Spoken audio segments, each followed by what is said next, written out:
नमस्कार दोस्तों, अपना चल रहा है कंपलसरी इंग्लिश का 12वीं क्लास का चैप्टर चल रहा है।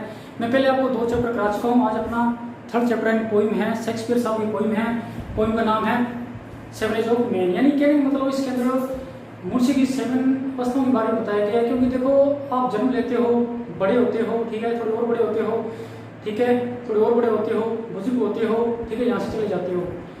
इन एज को शेक्सपियर जो राइटर है, बहुत बड़े राइटर है, उन्होंने क्या है 7 अवस्थाओं में बांटा है। क्या मतलब 7 अवस्था में अलग बताइए भी इंसान की 7 अवस्थाएं होती है। क्योंकि इंसान यहाँ पर आता है, एक प्रकार से वो क्या है आता है और खेलता है, 7 अवस्था में खेलता है और खेल कर वो क्या चला जाता है। तो उसने शेक्सपियर साहब ने अपनी poem 7 age of the man के अंदर इसका बहुत ही सुंदर वर्णन किया है। तो अपने 7 के बारे में अध्ययन करेंगे। देखो, जैसे कि आपको पता है विद्यार्थियों कि इसकी 7 अवस्थाएं हैं और हर साल बोर्ड में एक अवस्था पूछी जाती है। मतलब ये पोइम कम से कम 2 नंबर की है, हर साल आती है। कभी सेकंड एज हो जाती है, कभी 4th, कभी 6th, कभी 7th, कभी 1st। तो आपको क्या थोड़ा ढंग से पढ़ना है, क्योंकि आपके मान लो ये 2 नंबर इस पोइम में क्या पक्के होने वाले हैं। तो अपने स्टार्ट करते हैं बिना किसी देरी के। तो पोइम आपकी है, पोइम का नाम है 7 एज ऑफ द मैन और इसके राइटर हैं जो पोइट कवि हैं वो क्या है, इसके लेखक कौन है, तो कवि क्या है इसके, वो है शेक्सपियर, ठीक है, इंग्लिश के महान कवि। तो देखो, सबसे पहले अपनी पोइम की शुरुआत करते हैं। All the world a stage. All the world, world क्या होता है संसार का। देखो, वर्ल्ड क्या संसार। एक राइटर कह रहा है, कवि कह रहा है, इसके अंदर क्या है पूरा संसार को क्या है स्टेज है। स्टेज का रंगमंच। देखो, पुराने जमाने में आपने देखा होगा, यानी आज से 50-60 साल पहले एक रंगमंच होता, वहां पर नाटक होते थे। क्योंकि पहले इतना एलईडी वगैरह नहीं थी, फोन नहीं थे, ठीक है, नेट नहीं था। तो पहले का रंगमंच पर व्यक्ति देख के, नाटक देख के अपना मनोरंजन करते थे, ठीक है। तो शेक्सपियर साहब कह रहे हैं, वो उसे बोलते हैं स्टेज, यानी रंगमंच करने वाला। तो आपको पता लग गया वो पुराने जमाने का ये मतलब स्टेज वर्ड आया, रंगमंच वर्ड आया। आज भी रंगमंच होते हैं, आप देखेंगे बड़े बड़े शहरों में, कहीं ग्रामीण क्षेत्रों में, अंचलों में होते हैं। तो ऑल द वर्ल्ड स्टेज। इस शेक्सपियर साहब कह रहे हैं पूरा संसार क्या है, पूरा संसार क्या है, क्या रंगमंच है। पूरा संसार क्या है, रंगमंच है। All the man and women, merely होता मात्र या सिर्फ प्लेयर, कि जितने भी संसार के अंदर महिलाएं हैं, पुरुष है या महिलाएं हैं, वो क्या है सारे प्लेयर हैं। प्लेयर मतलब खिलाड़ी है, खेल खेलने वाले। क्या मतलब कि पूरा संसार क्या है, एक रंगमंच है, ठीक है। और संसार में रहने वाली महिला है चाहे पुरुष हो, वो क्या है प्लेयर है, सिर्फ क्या है खेल। मतलब अपने आते हैं, ठीक है, आते हैं एक खेल खेलते हैं। मतलब दुनिया में अपने को एक खेल क्यों होता है, उसको चले जाते हैं, ठीक है। मतलब अपने क्या एक प्रकार से खिलाड़ी हैं, संसार में आते हैं, संसार के रंगमंच है, अपने आते हैं, पढ़ते हैं, लिखते हैं, जो भी क्रियाकलाप करते फिर चले जाते हैं। और खेल के अपने क्या है संसार से अलविदा हो जाते हैं। इसके बारे में शेक्सपियर ने बहुत सुंदर वर्णन किया है कि ये पूरा वर्ल्ड है, पूरा संसार को क्या है एक स्टेज है, क्या एक रंगमंच है। और संसार में रहने वाले चाहे पुरुष हो चाहे महिलाएं हो, ह्यूमन हो, वो क्या है सिर्फ क्या है खिलाड़ी है, एक क्या खेल खेलने वाले हैं। They have their exit and interest. वह जाते हैं और आते हैं, मतलब संसार में उनका प्रवेश होता है और वो यहाँ से क्या प्रस्थान कर जाते हैं। प्रवेश होता है, यहाँ से वो क्या प्रस्थान कर जाते हैं। मतलब संसार में जो महिला पुरुष है वो आते हैं, उनका प्रवेश होता है, उसके बाद प्रस्थान को चले जाते हैं, मतलब खेल खेलने चले जाते हैं। And one man in his time play many part.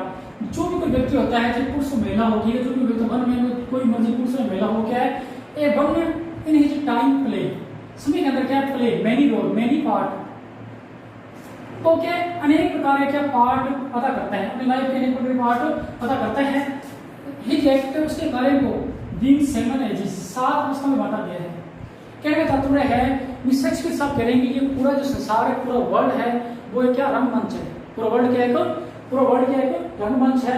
और जो पुरुष है या महिला है वो क्या है सिर्फ क्या खिलाड़ी है, ठीक है, वो आते हैं और चले जाते हैं। लेकिन वो जहाँ पर जो खेल खेलते हैं, जो खेल खेलते हैं, जो प्रक्रिया करते हैं, ठीक है, उस प्रक्रिया को 7 अवस्था में बांटा गया। कितने बांटा गया है 7 एजेस, 7 अवस्थाएं। 7 मतलब 7 अवस्थाएं। 7 मतलब क्या इसकी क्या है 7 अवस्थाएं हैं, ठीक है ना।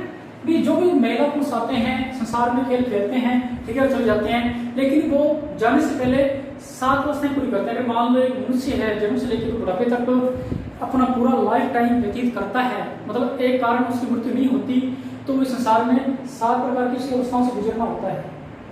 मान लो एक अकाल मृत्यु हो गई तो हम कुछ कह नहीं सकते। अगर मान लो उसकी अकाल मृत्यु नहीं हुई, वो बूढ़ा होकर अपनी एज पर ही मरता है, तो उसको इस संसार के अंदर क्या 7 एज को 7 अवस्थाओं का फेस सामना करना पड़ता है। वो 7 अवस्था कौन सी है वो आपको बताते हैं। ठीक है, शेक्सपियर ने बहुत सुंदर वर्णन किया है। एट फर्स्ट प्रथम अवस्था जो होती है, देखो एट फर्स्ट बहुत सुंदर वर्णन है शेक्सपियर साहब ने, बहुत ही अच्छी तरह की, मतलब इसके अंदर बहुत ही ज्यादा वर्ड डाले हैं, बहुत अच्छे वर्ड डाले हैं। कि फर्स्ट वर्ड होती है इन्फेंट। इन्फेंट क्या था? शिशु। सबको उसमें पता होगा। ठीक है, आता है इसे मबलिंग रोता हुआ आता है, एंड फकिंग उल्टी करता हुआ आता है इन द नर्स आर्म। ठीक है, दाई की बाहों में। देखो नर्स होती है, अस्पताल के अंदर देखा होगा दाई होती है। सबसे पहले उसकी इन्फेंट शिशु होता है, फिर वो रोता और उल्टी करता आता है, नर्स की बाहों में आता है। इसके बाद आता है दाई की बाहों में आता है। इसकी फर्स्ट एज का सेक्सुअल वर्णन करती है। फर्स्ट क्या होती है? तो फर्स्ट एज क्या है? सीधा बात है इन्फेंट, मतलब क्या है? शिशु। कंफर्म हो गया? याद होगा पेपर पूछेंगे फर्स्ट एज कौन सी है, सेकंड कौन सी है, कोई मर्जी पूछ सकते हैं बोर्ड के अंदर, मतलब हर साल ये क्वेश्चन आता है 2 नंबर का, जो मर्जी पूछ सकते हैं। मान लो पूछ लिया फर्स्ट एज कौन सी, तब क्या बोलोगे? इन्फेंट। कौन सी? इन्फेंट। तो फर्स्ट एज कौन सी? इन्फेंट। तो वो क्या क्रिएट करता है? मबलिंग रोता है, फकिंग उल्टी करता है, आता है क्या? दाएं की बाहों में। ठीक है, दाएं के बाहों में आता है। अब सेकंड आती है देन तब the buying school boy. School boy की होती है, मतलब वो 2.5 साल का हो गया। ठीक है, अब उसकी एज स्कूल बॉय, तो वो जो 2.5 साल का बच्चा होता है, ठीक है, अब आपको पता है कैसे चलता स्कूल। स्कूल जाएगा, रोएगा, ठीक है ना, उसका मन नहीं करता स्कूल जाने का, करता है नहीं करता है, चॉकलेट लेगा तो रोटी मांगेगा, कुछ चीज मांगेगा, रोएगा, मतलब बहाने मारेगा, स्वाद पेट दर्द है, आज जाना नहीं है, आज बुखार है। वो सेकंड होती है, क्या होती है? Unwilling school boy. सेकंड को आप लिख सकते हो, क्या लिखते हो? अनविलिंग, इच्छुक। अनविलिंग स्कूल बॉय, अनिच्छुक, मतलब इच्छा नहीं होती जाने की, फिर भी प्रेशर पा रहे हैं। अनविलिंग स्कूल बॉय, ठीक है ना।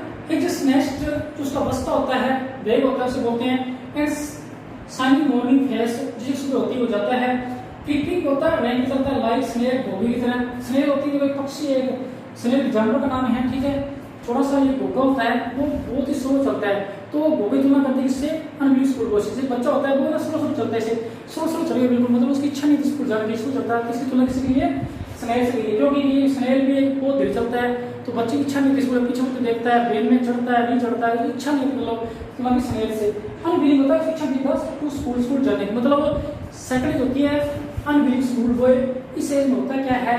माँ बाप पेरेंट्स होते हैं, उसके क्या है जो वेग होता है, तो इसके अंदर वेग के लिए वर्ड आया है स्नेस्ट। देखो स्नेस्ट वर्ड होगा, स्नेस्ट आया है, ये वर्ड होता है छोटे बच्चे का छोटा बैग होता है, जो डेकोरेटिव बैग होते हैं, गुड्डी वाला कैसे होता है, उसके लिए वर्ड यूज किया जाता है ना, क्योंकि बड़े बैग तो अलग होते हैं, उसे बैग बोलते हैं अपने, ठीक है ना, वो सीधे होते हैं, लेकिन एक फैशनेबल बैग होता है बच्चों के लिए, छोटे बच्चों 2.5 साल के लिए, उसे क्या बोलते हैं? टेस्ट बोलते हैं, ठीक है, वो ध्यान रखना साफ, ठीक है। तो बैग डाल दिया जाता है, ठीक है, बच्चे के लिए, बच्चे अनविलिंग होता है, अच्छा नहीं स्कूल जाने की, इसलिए तुलना की गई स्नेल से। इसका स्नेल जो जानवर होता है वो स्लो चलता है, इस प्रकार तुलना की गई स्नेल से। कारण क्या होता है? स्नेल स्लो चलता है, तो उसकी भी अनविलिंग टू स्कूल, उसकी जाने की इच्छा नहीं होती, वो धीरे धीरे चलता है, मतलब पेरेंट्स कहता है जा बेटे ट्रॉफी दूंगा, ये दूंगा, वो दूंगा, ठीक है, लेकिन वो धीरे धीरे होता चलता है, ठीक है ना।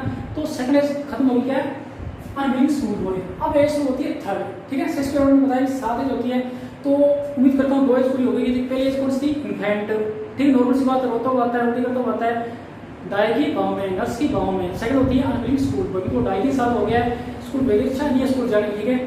तो थर्ड एज होती है 13 साल हो जाता है, थर्ड एज होती है लवर। थर्ड एज कौन सी होती है? लवर, प्रेमी,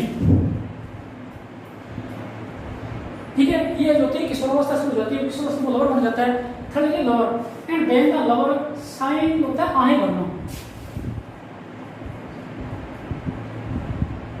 वो आहें भरता है, लाइक हमने सोचा भट्टी की तरह, भट्टी, वो क्या एक भट्टी की तरह आहें भरता है, विद ए वॉयफुल बल्ब। वॉयफुल बल्ब होता है दुख भरे लंबे गीत, दुख भरे लंबे गीत। Made to his mistress eyebrow, अपनी मिस्ट्रेस होता प्रेमिका, अपनी प्रेमिका के लिए, उसके आईब्रो के लिए क्या तो पूरे गीत गाता। मतलब थर्ड एज होती है लवर। जब इंसान किशोरावस्था में प्रवेश कर जाता है तो उसकी लवर यानी थर्ड एज हो जाती है। तो इस एज में क्या करता है वो? मतलब इस एज में अपनी प्रियंका की जो आयु होती है, ठीक है, उसको देखकर या उसकी याद करके क्या वो दुख भरे लंबे गीत गाता है। मतलब थोड़ा सैड भी रहता है, कई बार सैड सुन लग जाता है, कई बार सैड भरे गीत भी गाता है। इस प्रकार ये कंडीशन होती है। मतलब आप समझ गए होंगे, ठीक है ना। थर्ड एज कौन सी होती है? लहर होती है, ठीक है, स्वावस्था प्रकार से। तो इस एज में क्या होता है कि वो आही बढ़ता है, भट्टी तरह आही बढ़ता है, साइनिंग तो भट्टी तरह आही बढ़ता है और वॉइसफुल वर्क दुख भरे लंबे गीत गाता है प्रियंका की याद में, ठीक है। अब समझ गए होंगे। अब फोर्थ एज होती है डेनिश सोल्जर। देखो 17-18 साल की एज हो गई तो उसमें जो साल है वो क्या होता है? सोल्जर होता है, सैनिक। बताओ आपको फोर्थ एज कौन सी होती है? सोल्जर यानी सैनिक। फुल ऑफ स्ट्रेंथ ओथ और होता है संकल्प। वो यानी अजीब सा संकल्प लेता है, मैं ये कर दूंगा वो कर दूंगा। मतलब जब आदमी सोल्जर की 17-18 एज में 16-17-18 एज में यानी वो आ जाता है तो सोल्जर बन जाता है और बहुत थोड़ी इसमें जोश होता है कि मैं ये करूँगा वो करूँगा, मैं यानी IAS का से लड़ूंगा, मैं लेक्चरर बनूंगा, डॉक्टर बनूंगा, मैं ये करूँगा वो करूँगा, ठीक है। मतलब उसमें पूरा जोश होता है। तो उस एज को बोलते हैं अपने सोल्जर। इस एज में क्या होता है? फुल ऑफ स्ट्रेंथ होता, बड़े बड़े वो क्या है संकल्प लेता है, कसमें खाता है कि मैंने ये करना है, मैंने वो करना है। मतलब इस एज के एक प्रकार से जोश वाली एज होती है, इसी तुलना इसलिए सोल्जर से। यानी फोर्थ एज कौन सी होती है? Soldier. And beard like the leopard. यहाँ पर पार्ट लिखा हुआ है, ये पूरा वर्ड है लेपर्ड, इसे बोलते हैं तेंदुआ। इसकी तुलना के लिए लाइफ का तरह होता है, किसी तरह होता है वो तुलना करना। मतलब पहाड़ी लेपर्ड तेंदुआ तरह से फुर्ती होती है, मतलब उसकी फुर्ती की तुलना किसी तेंदुआ। तेंदुआ एक जानवर होता है जंगल का, ठीक है, बहुत ही फुर्तीला होता है। तो इस प्रकार एक सोल्जर की तुलना किसी की तेंदुआ से की गई है। जिलस इन ऑनर, जलस होता है, जलस होता है जलना, जलस होता है जलना, और होता है सम्मान, सम्मान, ठीक है। वो अपने सम्मान के लिए जलता, मतलब उससे जलन होती है लोगों से कि वो सोचता है कि मेरा ही सम्मान हो, मेरा क्या सम्मान हो, मुझे क्या पूरा ये लोग मेरी प्रशंसा करें, ठीक है, मैं क्लास में टॉप आऊँ या मैं ही क्या IAS कंपटीशन को फाइट करूँ, मतलब मेरा नाम सबसे ऊपर हो, गांव वाले शहर वाले मेरी ही क्या तारीफ करें। मतलब वो क्या है? सम्मान जलता है, मतलब उससे जलन होती है। औरों को सम्मान ना मिले, अगर औरों को मिल गया तो जलन होगी, खुद को मिल गया तो उसे तसल्ली होती है। मतलब वो सम्मान के लिए जलता है, तो उसमें जलन से भावना होती है। मतलब उसमें एक इसमें फुल क्या होता है? कंपटीशन होता है। इस एज के अंदर इंसान में फुल कंपटीशन होता है आगे बढ़ने का। वो औरों से जलता है कि और मैं पीछे नहीं, मैं क्या आगे रहूँ, ठीक है। जलस इन और सम्मान में जलता है। सडन एंड क्विक इन क्वार्रल, कोई छोटी बातों में अचानक से किसी का लड़ने के लिए क्या रहता है, मतलब उसमें इस एज में से गुस्सा हो जाता है क्योंकि इतना जोश होता है, होश नहीं होता, ठीक है। इस एज में क्या होता है? जोश होता है, लेकिन होश क्या गिरती यानी मतलब होश होता है ना, वो एक्सपीरियंस के हिसाब से आता है। मतलब जैसे एज बढ़ती है वैसे एक्सपीरियंस बढ़ता है, फिर क्या होश आता है। इसमें जोश होता है, तो जोश है वो क्वार्रल लड़ना, क्या झगड़ा करना या लड़ना, छोटी छोटी बातों में लेके। क्विक होता है शीघ्र ही, सरलता अचानक ही, मतलब छोटी छोटी बातों में लेकर अचानक उसमें क्या लड़ने की बात, मतलब छोटी बातों में लड़ने के लिए तैयार रह जाता है। इतना उसमें जोश होता है, होश थोड़ा कम होता है, जोश ज्यादा होता है, इसलिए क्या छोटी बातों में लड़ने में तैयार होता है, छोटी बातों में लड़ना, ठीक है।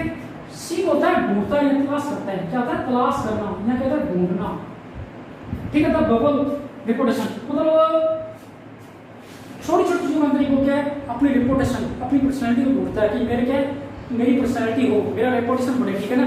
छोटी छोटी बातों में वो रेपुटेशन ढूंढता है कि मेरा रेपुटेशन बने, और छोटी बातों में वो लड़ने की तैयार रहता है। और उसमें क्या जलन बहुत होती है, मतलब फोर्थ एज होती है सोल्जर। मतलब अगले को क्या होती है? सोल्जर। 17-18 साल की एज होती है सोल्जर, ठीक है। इस एज में क्या होता है? जोश होता है जबरदस्त, ठीक है। बड़ी बड़ी संकल्प लेता है, उसमें खाता कि मैंने ये करना, मैंने वो करना है, मतलब उसके सपने साकार करने की एज होती है। और यही कहा गया इस एज में मुंशी बनता है और इस एज में मुंशी बिगड़ता है। जो नशा से नहीं करता भी इस एज में करता है। मतलब ये एज आपकी गोल्डन एज है सोल्जर। इस एज में आप बनोगे और इस एज में आप बिगड़ोगे, ठीक है। तो सोल्जर एज में अंदर क्या होता है? दोबारा बताता हूँ। तो बहुत बड़ा संकल्प लेता है, उसमें खाता है। और क्या होता है? इसकी तुलना की तेंदुओं से, मतलब बहुत फुर्ती होती है, बहुत जोश होता है और जलस होता है, सामान के लिए जलता है, छोटे छोटे सामान के लिए मेरा सामान जलता है। और अचानक वो क्या लड़ने के लिए तैयार रहता है, मतलब छोटे सामान के लिए तो लड़ने के लिए तैयार रहता है। और क्या करता है? ढूंढता है, ठीक है ना। ढूंढता है क्या? रेपुटेशन ढूंढता है, हर चीज में रेपुटेशन ढूंढता है, ठीक है। Even in the cannon mouth, cannon होता है तोप होती है, मतलब वो तोप के मुंह में जाने से भी रहता, मतलब इसका मतलब से बड़े खतरा लेने में, मतलब इस एज के अंदर वो ना एक निर्भय होता है, उसमें जोश होता है, होश से होती है। बड़े से बड़े खतरा कैनन माउथ होता है तोप के मुंह में जाना, मतलब समझ गया, मतलब बड़े से बड़े खतरे के अंदर भी कदम रख देना, मतलब बहुत बड़ा खतरा लेना, मतलब इस चीज के अंदर वो क्या बड़े से बड़े खतरा लेता है, डरता नहीं है, घबराता नहीं है, जितना मर्जी बड़ा खतरा सामने लेकिन उसने क्या जाना है तो जाने, मतलब रिस्क लेता है, खूब रिस्क लेता है, पैंट में अपने पर होगा रिस्क वाला, ठीक है ना। तो आप समझ गए, तो वो बहुत जरूर से रिस्क लेता है, ठीक है ना। इस एज में सबसे अधिक रिस्क ली जाती है, वो डरता नहीं है और तेज में, क्योंकि देखो जोश होता है, होश नहीं होता है, तो डरेगा तो नहीं होता है आपको। तो छोटे बच्चों में वो क्या है, तो उनके मुंह में जाने से नहीं रहता, मतलब जितना मर्जी बड़ा रिस्क हो, ठीक है, बंदे ने डरना नहीं है तो नहीं है, ठीक है। और अगर वो फिफ्थ एज है देन द जस्टिस होता है न्यायाधीश, मतलब बंदा 35 साल हो गया, थोड़ा बड़ा हो गया, क्या बन गया, क्या बन गया, न्यायाधीश बन गया। बंदे को अक्ल आ गई, ठीक है, थोड़ी सी जोश भी है और होश भी है, मतलब होश आता है, एक्सपीरियंस आप 35 साल हो गया, क्या बन गया, न्यायाधीश बन गया।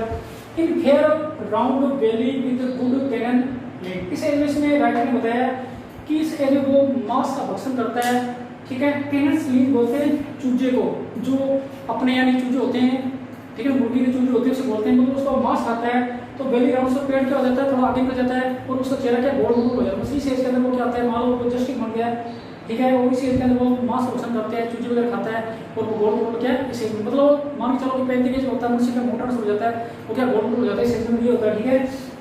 Round belly with good cannon lined with eye sir and with formal cut, वो फॉर्मल कट में दाढ़ी करना शुरू करता है, भी होता है दाढ़ी करना है फॉर्मल कट के अंदर, मतलब उसका डिजाइन एक हो जाता है, मतलब जो इस एज के अंदर मतलब वो फैशन होता है करेगा, उसका मतलब एक ही प्रकार का फैशन हो जाता है, तो वो क्या फॉर्मल कट दाढ़ी रखता है, ठीक है।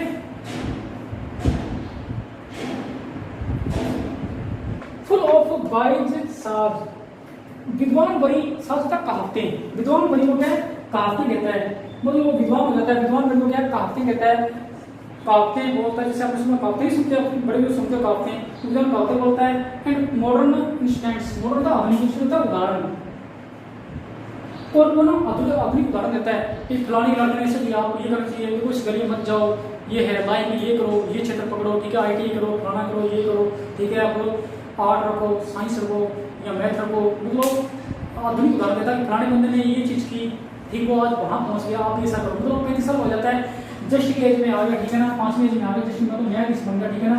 और जो न्यायाधीश होता है वो एक बार विद्वान हो जाता है, मतलब 35 साल में इंसान को आ जाती है, जानियाँ चीज़ें आ जाती है, तो इस एज में वो क्या करता है, थोड़ा दाढ़ी करता है, थोड़ा मोटा हो जाता है, चूजी वगैरह मांस पसंद करके, और वो क्या है, फुल ऑफ वाइज साज, ठीक है, विद्वान बड़ी कहावतें बोलता है, और मॉडर्न स्टूडेंट्स आधुनिक उदाहरण देता है कि उसने ये किया, वो बन गया, वो किया, ये बन गया। उसके बाद आती है छठी एज, उसे बोलते हैं ओल्ड एज, क्या बोलते हैं, ओल्ड एज। इस एज में क्या होता है कि बंदा 60 साल हो जाता है, ठीक है, पजामा कुर्ता पहनता है, एक साइड में झुक के चलता है, ठीक है, और उसके दांत झड़ने शुरू हो जाते हैं, मुंह से बोलता है, सीढ़ी बजती है, मतलब छठी एज के अंदर इंसान का हाल क्या हो जाता है, काफी बुरा हो जाता है, मतलब 60 साल का 65 साल हो गया, ठीक है ना। जो स्वस्थ होते हैं वो तो इसमें दिक्कत नहीं थी इस एज में, मान लो जो किसी पार्ट लेफ्ट साइड का उस साइड में इस मतलब वो अपने तरह से आमदनी होती है, उस साइड में 60 साल के अंदर इंसान की हालत खराब हो जाती है, ठीक है, तो 60 साल को अंग्रेजी है, पता होगा आपको, साइड का पार्ट है वो, ये पाश्चात्य शिक्षा से जुड़ा हुआ पार्ट है। तो इससे क्या होता है, बोलता है कि सीढ़ी बजती है, जहाँ मुर्दा पहनता है, चप्पलों में आ जाता है, ऐसा थोड़ी करेगा, बूट थोड़ी करेगा, जूते थोड़ी पहनेगा, तो चप्पलों में आ जाता है, ठीक है ना, और कुंडी लेके जो लकड़ी होती है उससे चलता है, ठीक है, चलता है, तो इस एज में थोड़ी हालत खराब होनी शुरू हो जाती है। उसके बाद आती है 7 एज, इसे छठी एज बोलते हैं ओल्ड एज। देखो फर्स्ट एज दिलाते हैं infant, second country school boy, third lover, fourth soldier, fifth justice और 7 और 6 ओल्ड एज। और अब उसमें होती है 7 एज, 7 होती है सेकंड चाइल्डिश, सेकंड चाइल्डिशनेस, द्वितीय बचपन से क्या बोलते हैं, द्वितीय बचपन। देखो इस एज में क्या होता है, ना तो बंदे के दांत रहते हैं, ठीक है, स्वाद कल्पनाएं जो होती है वो खत्म हो जाती है, बंदे को पता लगता है मीठा है, खारा पता लगता है, दांत गए, स्वाद कल्पना गया, आंखों की रोशनी गई, ठीक है, नाड़ी कमजोर हो गई, ठीक है, बंदा बिल्कुल यानी जाने को होता है, घर पे होती है 90 साल के बाद ये शुरू हो जाती है, ठीक है। आजकल इस एज में कौन सा नहीं साथ में कौन मरता है, कोई मरता पहले मर जाते हैं, लेकिन जो कौन सी 90 साल प्लस होती है, तो इस एज में क्या होता है, बुरा हो जाता है इंसान, मतलब ना तो मान सोचा है यदि वो कहता है चाय मीठा नहीं है, प्लांट नहीं है, अपने सोचते हैं कि जान मुझे कर रहा है, लेकिन उसका नहीं है, कारण होता है उसकी जो स्वाद कल्पना खत्म हो जाती है, तो वो कहता है मीठा नहीं है जी, नमक नहीं है, ये नहीं वो नहीं है, अपने सोचते एक्टिंग कर रहे हैं, एक्टिंग कर रहे हैं। इस एज में वो चिड़चिड़ा हो जाता है, एक उसकी जो मेमोरी होती है, स्मृति होता है, वो खत्म हो जाती है। ठीक है, वो कहता है मेरे को चाय नहीं दी, मेरे को इसने खाना नहीं दिया, मतलब वो चाय पी के भूल जाता है कि मतलब उसकी स्मृति खराब हो जाती है। एक दांत चले जाते हैं, ठीक है, दांत जल गए, खत्म है। आइज साइड वीक हो गई, आई साइड हो जाती है, वीक हो जाती है, कमजोर हो जाती है, उसको दिखता नहीं है, धुंधला दिखता है। तो इस एज के अंदर बहुत बुरी होती है, इसलिए इसको बोलते हैं सेकंड चाइल्ड, मतलब द्वितीय बच्चों, मतलब बच्चों में इतना हरकत, जैसे बच्चा होता है ना, दांत जन्मता दांत नहीं होते, वो चिढ़ता है, मम्मी मैंने ये लेना, छुछना लेना, मम्मी मैंने ये लेना, वो चिढ़ता है, हरकतें करता है, ये क्या है, वो क्या, ये चीज़ स्वाद नहीं है, ऐसे 7 एज में बच्चा सेम और जो गुड होता है सेम बच्चे से, इसलिए इसे बोलते हैं सेकंड चाइल्ड, मतलब द्वितीय बच्चों। कारण क्या है कि बच्चों के अंदर हो जाता है, ठीक है ना, ये नहीं वो नहीं करना, ये नहीं करना, चाय नहीं दी, चाय स्वाद नहीं है, ये नहीं है, वो नहीं है। कारण क्या होता है, स्मृति का लोप हो जाता है। तो मैं उम्मीद करता हूँ मैंने जो आज शेक्सपियर वाली जो पॉइंट कराई है वो समझा दी होगी। एक बार अपने साथ साथ क्या आप भी बोलना नहीं बोलना, ठीक है ना, तो साथ ही सबसे फर्स्ट एज कौन सी है, इन्फेंट, तो वो रोता हुआ आता है, ठीक है, उल्टी करता आता है, नस की बहुत सेकंड होती है, अनबिलिंग स्कूल बॉय होती है। देखो विद्यार्थी उस एज में क्या होता है, उसकी इच्छा नहीं होती, उसकी तुलना की गई है सनिया गेंगे से, धीरे धीरे चलता है, थल होती लवर, वो आही बढ़ता है भट्टी की तरह, ठीक है, और अपनी प्रेमिका की याद में क्या है वो तो पूरे लंबे गीत गाता है। और तो सोल्जर लड़ता है, जिन स्कीन, ठीक है ना, डिग्निटी, सम्मान के अंदर सिर्फ जलन होती है, ऑनर सम्मान, डिग्निटी भी बहुत से सम्मान के लिए ऑनर बोल सकते हैं, सम्मान में जलते हैं। और कैरियर माउस तो के मुंह जान से डरता नहीं है, ठीक है, फिर होती है जस्टिक, आदि उदाहरण देता है, बड़ भी कहते कहता है ये करो जी, वो करो जी, फलाना करो जी, आपने जो कुछ किया हो ना किया, और उदाहरण देता है ये करना है, वो करना है, ठीक है, ये करना है। 6 होती है ओल्ड एज, इसके अंदर मैंने बताया आपको खुली लेके चलता है, थोड़ा टेढ़ा हो जाता है, ठीक है, बोलता तो सीढ़ी बजती है, ठीक है ना, तो इस एज में थोड़ा हाथ खराब होने शुरू हो जाती है, चप्पलें पहनता है, पजामा पहनता है। सेकंड होती है, सेकंड आती है बिल्कुल ही बच्चा बन गया, बचपन आ गया उसका, ठीक है, ना आँखें, विदाउट आइज, विदाउट टेस्ट, ठीक है, विदाउट टीथ, ठीक है, दिमाग में काम, विदाउट मेमोरी, कमजोर हो जाती है। तो इस एज के अंदर उसको बुरा हो जाता है, ठीक है, मतलब सब कुछ वो खो देता है और बच्चे में रहता है, इसलिए इसको क्या है सेकंड चाइल्ड बोलता है। उम्मीद करता हूँ आपको ये सातों समझा के भी, अगर आप वीडियो को आप 2, 3, 4, 5 बार देखोगे तो क्या है आपको ढंग से समझा देगी, क्योंकि वीडियो बहुत ही इंपॉर्टेंट है। हर साल एक पूछ जाती है, कई बार बड़ा क्वेश्चन पूछने के तो 4 नंबर का आ जाएगा, नहीं तो 2 नंबर तो कहीं गए नहीं है, ठीक है, 2 नंबर का तो डेफिनेटली आती है, लेकिन एक ही पूछते हैं जो मर्जी पूछ सकते हैं। सातों जो आपको याद हो गई, बिल्कुल नॉर्मल पार्ट है, नॉर्मल लैंग्वेज है, शेक्सपियर साहब की, तो बहुत ही अच्छा पार्ट है। उसी से पढ़ोगे तो आपको लगेगा इस पोइम के अंदर बहुत ही अच्छे वर्ड दिए हुए हैं और अपनी लाइफ के बारे में पूरी बताया हुआ है कि लाइफ कैसे व्यतीत होती है और हर एक एज का क्या है वर्णन किया गया है। उम्मीद करता हूँ समझ आ गया होगा।